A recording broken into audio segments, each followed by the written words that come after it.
Qué grato es encontrar esperanza en Cristo Jesús. No importa por lo que estemos pasando, no importa la situación, hoy el Señor nos dice que vamos a Él y en Él encontraremos la paz y la seguridad que necesitamos para nuestra tranquilidad y también para nuestra vida espiritual. Ese esfuerzo y esa gratificación podemos encontrarla cada día en nuestro Señor Jesús, donde renovaremos nuestras fuerzas sin lugar a dudas. Bienvenidos, mis apreciados hermanos, al comentario bíblico adventista de la lección de Escuela Sabática número 9, titulada Pasajes contradictorios. Vamos a estar estudiando lo que nos dice la lección de Escuela Sabática sobre los textos claves analizados a la luz del comentario bíblico adventista. Vamos a orar para comenzar. Padre Santo que estás en el cielo, gracias, oh Dios, te damos por tus bendiciones, por tus cuidados. En el momento, Señor, que nos disponemos a estudiar tu palabra, pedimos tu dirección, tu sabiduría, para que puedas estar con cada uno de nosotros en este instante en el cual podamos aprender de tu palabra y aprender cada día más de ti. Gracias, oh Dios, en el nombre de Cristo Jesús. Amén. Nos dice Lucas 16, versículos 19 al 31, según el comentario bíblico adventista, lo siguiente: el hombre rico. Con referencia a estas parábolas acerca de lo poco que se sabe en cuanto a las circunstancias que rodearon la presentación de la parábola, es evidente que esta parábola fue dirigida especialmente a los fariseos, aunque los discípulos, los publicanos y los pecadores, y sin duda un gran público, también estaban presentes. Jesús continúa en esta parábola con la lección que ha presentado en la parábola del mayordomo infiel, que la manera como se usan las oportunidades en esta vida determinará el destino futuro. Esta parábola había sido especialmente dirigida a los discípulos, pero en el versículo 9 Jesús se dirige a los fariseos presentes. Estos, sin embargo, se negaron a aceptar las enseñanzas de Jesús acerca de la mayordomía y se burlaron de él. Jesús entonces destacó que era posible que fueran honrados por los hombres, pero que Dios leía su corazón como un libro abierto. Habían tenido suficiente luz por mucho tiempo y habían gozado de la enseñanza de la ley y de los profetas. Y desde el ministerio de Juan, la luz adicional del Evangelio les había sido dada. Jesús afirma que los principios expuestos en la ley son inmutables, inamovibles, puesto que Dios nunca cambia, y da un ejemplo de esta sublime verdad. A continuación, presenta la parábola del rico y Lázaro, para mostrar que el destino se decide en esta vida de acuerdo al uso de los privilegios y oportunidades que se tengan. Un hombre rico representa en primer lugar a todos los que utilizan mal las oportunidades de la vida, y en sentido colectivo también a la nación judía, que como el rico estaba cometiendo un error fatal. La parábola consiste de dos escenas. Una representa esta vida, la otra la vida futura. La parábola del mayordomo infiel fue presentada en el problema en forma positiva, es decir, desde el punto de vista de uno que había hecho los preparativos para el futuro. La parábola del rico y Lázaro presenta el mismo problema, pero desde el punto de vista negativo, es decir, destacando la actitud de otro que no hizo los preparativos necesarios. El rico se equivocó al pensar que la salvación se basaba en ser descendiente de Abraham y no en la preparación individual. La parábola del rico y Lázaro debe interpretarse como toda otra, en armonía con un contexto y con el sentido general de las Escrituras.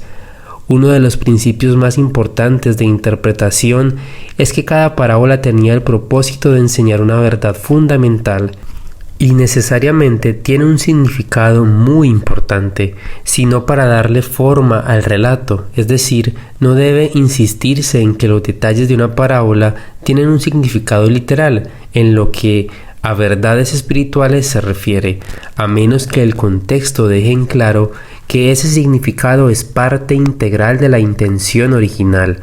De este principio se deduce este otro. No es sabio presentar los detalles de una parábola para enseñar una doctrina. Solo puede ser tomada como base doctrinal la enseñanza fundamental de la parábola, según se deduce claramente de su contexto y se confirma por el sentido general de las Escrituras.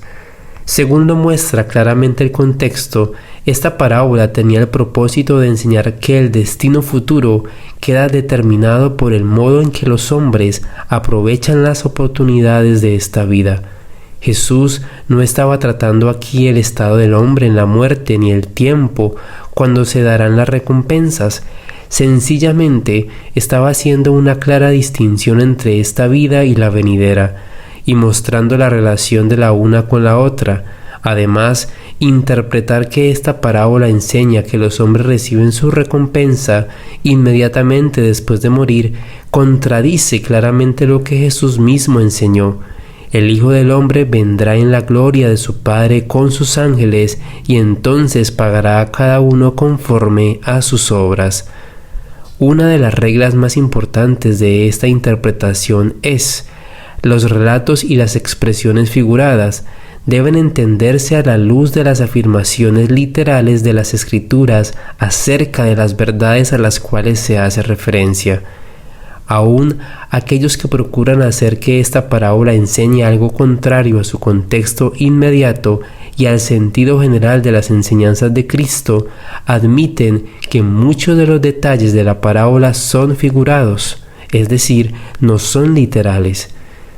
Cabría entonces preguntarse por qué Jesús introdujo una parábola con ilustraciones figuradas que no representan con exactitud una verdad tan claramente expuesta en otros pasajes bíblicos y especialmente en las propias declaraciones literales del Maestro. La respuesta es que Jesús estaba hablando a la gente de acuerdo con lo que ella conocía. Muchos de los presentes, sin tener el menor apoyo del Antiguo Testamento, habían llegado a creer en la doctrina de que los muertos estaban conscientes entre la muerte y la resurrección. Esta falsa creencia, que no aparece en el Antiguo Testamento ni en el Nuevo, impregnaba en general la literatura judía posterior al exilio, y como muchas otras creencias tradicionales se había convertido en parte del judaísmo en el tiempo de Jesús. En esta parábola Jesús sencillamente se valió de una creencia popular para presentar con claridad una importante lección que deseaba inculcar en sus oyentes. También debe señalarse que en la parábola anterior, la del mayordomo infiel, Jesús ni había aprobado ni condenado la mala acción del mayordomo, aunque su conducta fue el punto central del relato. Sin duda, Jesús quería que los fariseos se vieran a sí mismos en este rico y que en el desventurado caso de éste contemplaran un cuadro de su propio y triste fin. Lázaro, nombre derivado del sustantivo común hebreo el azar, que significa Dios ha ayudado. Debe señalarse que el nombre corresponde bien con la condición espiritual del que lo lleva. Esta es la única vez que se registra que Jesús diera nombre a uno de los personajes de una parábola, procedimiento necesario en este caso debido al diálogo que hay en la parábola. Pocas semanas más tarde Jesús resucitó a Lázaro de Betania, pero no hay relación entre el mendigo de la parábola y el que fue objeto del mayor milagro de Jesús. Echado a la puerta, el rico tuvo muchas oportunidades para socorrer a Lázaro, pero no lo hizo. Evidentemente no trató mal al desventurado, que sin duda lo suponía el rico. Estaba sufriendo un castigo de Dios. Su actitud fue similar a la que expresó Caín cuando respondió: ¿Soy yo acaso guarda de mi hermano? No maltrató a Lázaro, pero tampoco fue misericordioso con él. Adoptó una posición negativa frente a sus responsabilidades en esta vida, en vez de asumir una actitud positiva. No conocía el verdadero significado del segundo gran mandamiento de la ley que ordena amar al prójimo. Este rico, como la nación judía, no estaba haciendo ningún bien positivo y por eso era culpable de un grave mal. Se apropiaba de todas las ventajas que el cielo le había concedido, disfrutando solo de ellas para su propio placer y complacencia. Ansiaba saciarse. Por eso estaba a la puerta. Su necesidad era muy grande y el rico podía suplirla. En el relato no hay nada que sugiera a que Lázaro se quejara de Dios por su pobreza y sufrimiento. Parece que, como Job, sobrellevó todo con paciencia y valor. Las migajas que caían, la evidencia textual favorece el texto lo que caía de la mesa, es decir, los restos de comida. Es evidente que el rico nunca hizo esfuerzo alguno para dar alimento a Lázaro. Le lamían. El relato no dice si esto aliviaba su continuo dolor o lo empeoraba, aunque es más probable lo segundo. Si así fue, esta sería la culminación de la angustia del pobre sufriente. Probablemente no podía evitar que los perros que merodeaban hambrientos por las calles le lamieran las llagas. Fue llevado por los ángeles. Con referencia a los principios que rigen la interpretación de Lucas 16, 25 al 31, debe recordarse que el propósito de esta parábola es comparar las oportunidades que se tienen en esta vida y el uso que se hace de ellas, con la recompensa o castigo en la vida futura. El destino queda decidido cuando la persona muere y los hombres deben aprovechar sus oportunidades en esta vida si quieren gozar de las bendiciones de la vida venidera. El seno de Abraham. Con referencia a Jesús en el seno del Padre, Abraham era el padre de los judíos y estos en la práctica habían llegado a buscar la salvación en Abraham antes que en Dios. Creían que Abraham daba la bienvenida a sus hijos en el paraíso en una forma muy parecida a la que ahora a veces se representa a Pedro recibiendo a los cristianos en la puerta del cielo. Tormentos. La creencia de que la gente al morir va a un lugar a sufrir tormentos no tiene ningún apoyo en la Biblia. Las Sagradas Escrituras enseñan con claridad que los muertos nada saben. Jesús comparó la muerte con un sueño.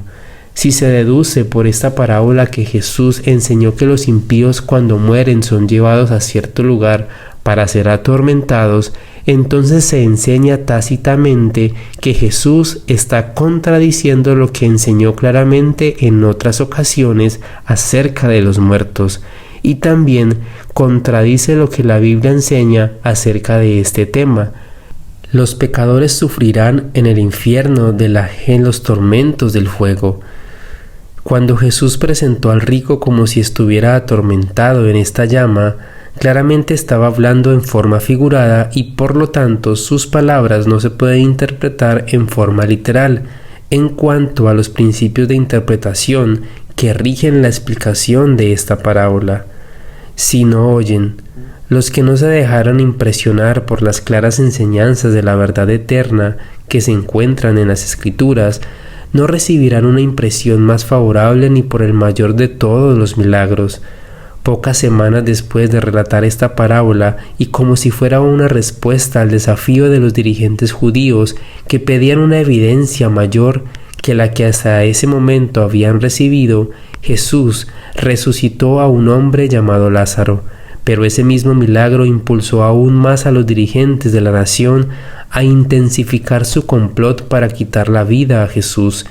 Y no solo eso, sino que también pensaron que era necesario acabar con Lázaro para proteger su insostenible posición. De este modo, los judíos demostraron literalmente la verdad de lo que Jesús afirmó aquí, que los que rechazaban el Antiguo Testamento rechazarían la luz mayor, aún el testimonio de alguien que se levantara de entre los muertos. Lucas 23, 43. Cuando Jesús le aseguró al ladrón que tendría un lugar con él en el paraíso, Estaba refiriéndose a las muchas moradas de la casa de su padre y al momento cuando se reuniría con los suyos. A través de todo su ministerio, Jesús había declarado específicamente que recompensaría a cada uno conforme a sus obras, cuando volviera en la gloria de su Padre con sus ángeles.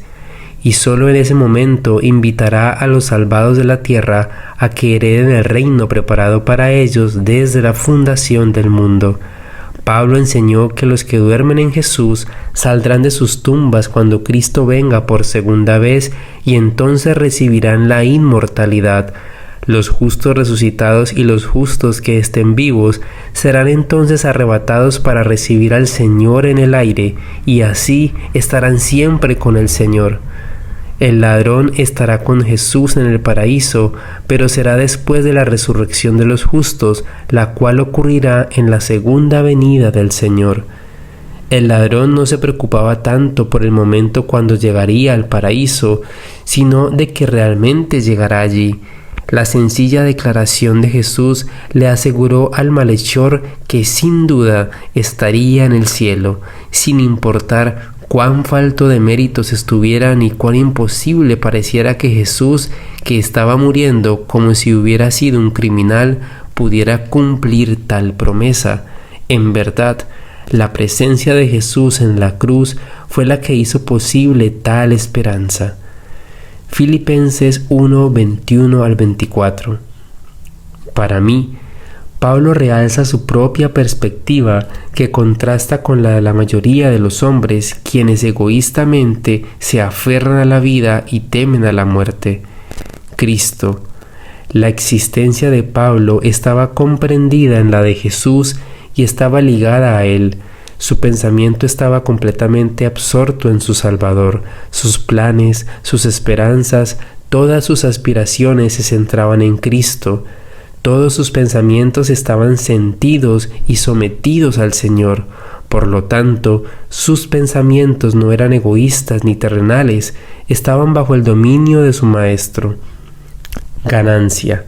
Esta afirmación no concuerda con el sentir humano. La muerte siempre significa pérdida de alguna clase. Para el santo de Dios significa inclusive la pérdida de muchos gozos puros de la vida, de felices vínculos domésticos, de medios y oportunidades de trabajar para Cristo. Pero la afirmación de Pablo no es la de un pesimista que dice: la vida no es digna de vivirse, no es la de uno que ya está aniquilado, que ya no puede disfrutar de la vida, ni la de un santo cansado y agotado por sus tareas. Con deseo de terminar con sus pruebas y persecuciones, Pablo no estaba amargado ni era adusto o cínico. Disponía de cordialidades, de simpatías humanas y participaba animosamente y con un sano equilibrio de las actividades propias de la verdadera vida cristiana. La declaración que acaba de hacer se refiere a un tema más elevado que sus propias perspectivas. Se preocupa por ensalzar a Cristo. Si su Señor creía que lo mejor era que diera testimonio mediante su vida y ministerio, representaría debidamente a Cristo, pero la muerte de un justo también puede ser una poderosa confirmación de la eficacia del Evangelio de la gracia. El contraste entre su muerte y la muerte de alguien que muere sin esperanza sería tan notable que su influencia beneficiaba al reino de Dios. Los corazones se conmueven y enternecen por la tranquila seguridad y la confianza de aquel cuya esperanza radica completamente en su Dios, aún en la hora de la muerte. Es digna de consideración una interpretación más. El cristiano no tiene nada valioso que perder debido a la muerte, pero sí mucho que ganar. Se libera de tentaciones, pruebas, fatigas y dolores, y en la resurrección recibe una gloriosa inmortalidad. Estar con Cristo. Pablo no está presentando aquí una exposición doctrinal en cuanto a lo que sucede al morir. Está explicando su deseo, que era el de abandonar su agitada existencia y estar con Cristo, sin hacer referencia al lapso que podría transcurrir entre ambos sucesos. Anhelaba con toda la fuerza ardiente de su naturaleza vivir con aquel a quien tan fielmente servía. Su esperanza tenía como centro la compañía personal de Jesús a través de toda la vida futura. Los cristianos fervientes de todos los siglos han tenido ese mismo anhelo, sin esperar necesariamente que serían llevados inmediatamente a la presencia del Salvador cuando sus ojos se cerraran con la muerte. Estas palabras de Pablo tienen que ser estudiadas en relación con otras afirmaciones suyas que tratan del mismo tema, donde claramente se refiere a la muerte como un sueño. Los muertos están inconscientes, no pueden apreciar el tiempo que transcurre. Por lo tanto, a los muertos resucitados les parecerá que su resurrección ha ocurrido inmediatamente después de su muerte. Dios no trata con nosotros como lo hace el hombre. Dio a su Hijo con inmenso sacrificio para lograr que entremos a su servicio, y con Él nos dio todo el cielo. Lo hizo para mostrarnos cuánto valor asigna a los seres que creó. Con este mensaje, mis apreciados hermanos, terminamos este comentario bíblico adventista sobre la lección de Escuela Sabática número 9, donde sin lugar a dudas el Señor nos ha mostrado la luz y la fortaleza necesaria. Somos ganadores del cielo no por nuestro mérito, sino por los méritos de aquel que dio la vida por cada uno de nosotros y que hoy tomamos la decisión de aferrarnos de su mano. Que ese sea nuestro principal objetivo y que aprovechemos también las oportunidades que la vida nos da para acercarnos a Dios. Les invitamos a que se suscriban a nuestro canal, que lo puedan compartir con todos sus amigos y familiares y que podamos todos cada día estar unidos aprendiendo del Señor. Dios te bendiga, Dios te guarde.